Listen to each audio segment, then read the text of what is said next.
जे स्त्रियाच्या नुसत्या बाणाने जो घायाळ होत नाही त्यांच्या मागे लागत नाही तो शिव. कळलं? कुठल्या बाणाने? नयन बाण. कोणाचा नयन बाण? स्त्रियांचा. त्या बाणाने घायाळ होत आणि त्याला परतून लावतो तू कोण आहे? शिव. कोण उत्तर देतोय? धर्म. काय मध्ये आपण आपला विचार करावा, आम्ही शिवराय बरोबर काही. चला श्री चरित्र दानपा नदीची सांग केवळ जातीने जाय हळहळ लघुत्वाचे काय म्हण पराच्या जासी सुटेना निवृत्त कोण सांग मूड मतिमंद अत्यंत मूड नरक तो कोण मूड कुटुंब काबाड न सुटे दया सुटते कोण सांग तरी सर्व संग परित्याग बधीर कोण नाही जा विराग हे तर नाही ते जो शिकविता नलिनी पत्रावरी उदक तैसे सांग काय क्षणिक आयुष्य धन यौवन देख नसे भरवसा सर्वता कोणावश सर्व प्राणी जो नम्र सत्य भाषली भूषणा काय ल्यावे कोणी हरी कथा श्रवण निरूपण करामा कोठे सांग वास संत कीटकी काशीस चार गोष्टी असती सुरस कोणत्या सांग शेवटी मधुर बोलून करी जे दान गर्व हरित निसीम ज्ञान क्षमायुक्त सुरत्व पूर्ण भाग्य आणि उदारत्व या चार गोष्टी दुर्लक्ष तत्वता एक म्हणे बंधुसूत कोणता बंधू तत्वता उठवून सांग प्रथमिनी धर्म म्हणे तू दयाळ आधी उठवी माझा नकुल यक्ष म्हणे तू पुण्यशील सत्य होशी धर्म. अशा प्रकारे सगळे प्रश्न विचारल्यानंतर शेवटचा भाग आहे तो अतिशय महत्वाचा भाग आहे. मी तुम्हाला सांगतोय की सगळं झाल्यावर मी खुश झालो. यक्ष बोलला आता तुला याच्यामध्ये फक्त एकालाच उठवतोय. कोणाला? किती जण आहेत? 4 जण. म्हणजे एकालाच उठवतो. मग तू कोणाला उठू शकतो. बरोबर आहे. पण धर्माने कोणाला उठवलं माहिती आहे? नकुलाला. बघा काय धर्म आहे. सावत्र भाव आहे. नकुलाला उठवलं म्हणजे यक्ष किती परीक्षावर. आम्ही कोणाला उठवलं? अर्जुनाला. सख्या भावाला अर्जुनाला उठवलं. सख्या भाव खरं आहे म्हणजे अजून आपण कच्चे. धर्म का बोलला? कोणाला उठव? सावत्र नकुलाला उठव. यक्ष बोलला असं काय करतो? तुझे 3 एवढे पराक्रमी आहे.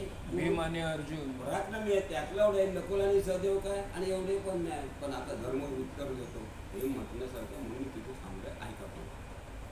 मग एकदा त्याचा जण बंधू बसविले उठवून मग धर्म बोले कर दौडून तू कोण दर्शन मग देई मग म्हणे मी तुझा पिता धर्मयज्ञ आहे तत्वता तुझे सत्व पहावया आता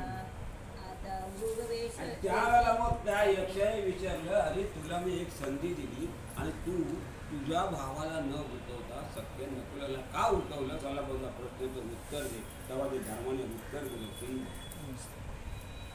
माजरीचा मी एकही नाहीये. बरोबर आहे ना. म्हणून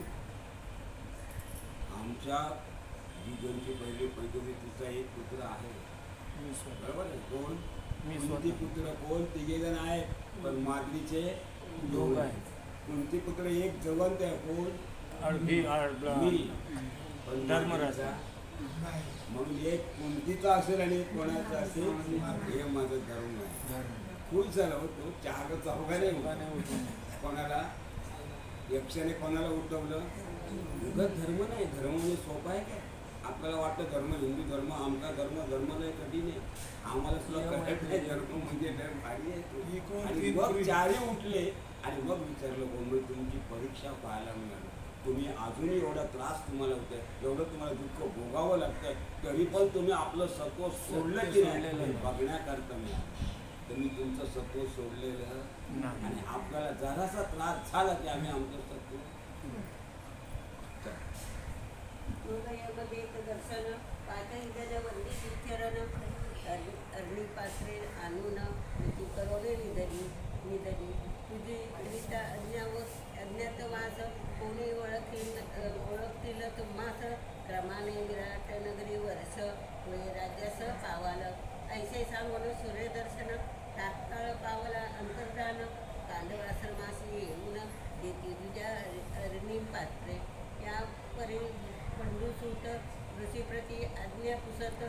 पुण्यात वास त्वरित त्यावरी प्राप्त राहाला एक वर्षापर्यंत व्हावे लागेल कविता धर्माचा दाटत यौवन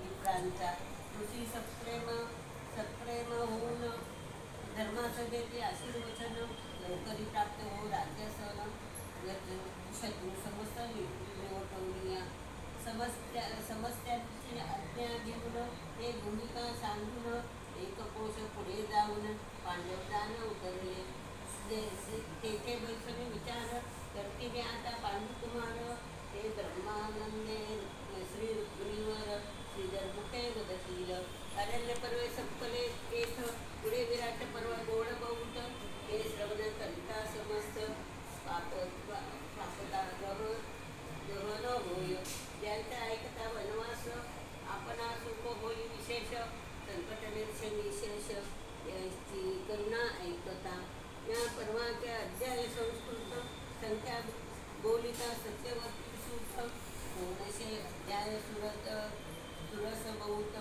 69 बरी करणे एकादश सहस्र 64 इतके श्लोकांची मूळ गाठी सारांची कथा गोष्टी पांडुरंगे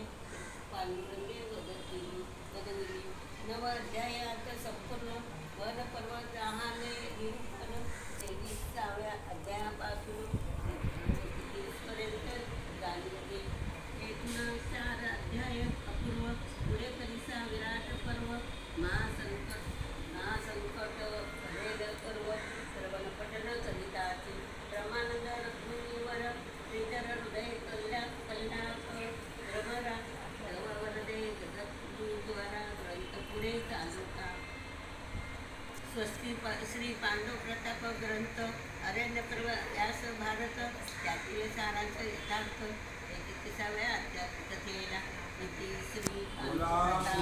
एक हरी विठ्ठल श्री ज्ञानदेव तुकाराम पंढरनाथ भगवान की जय ज्ञानेश्वर महाराज।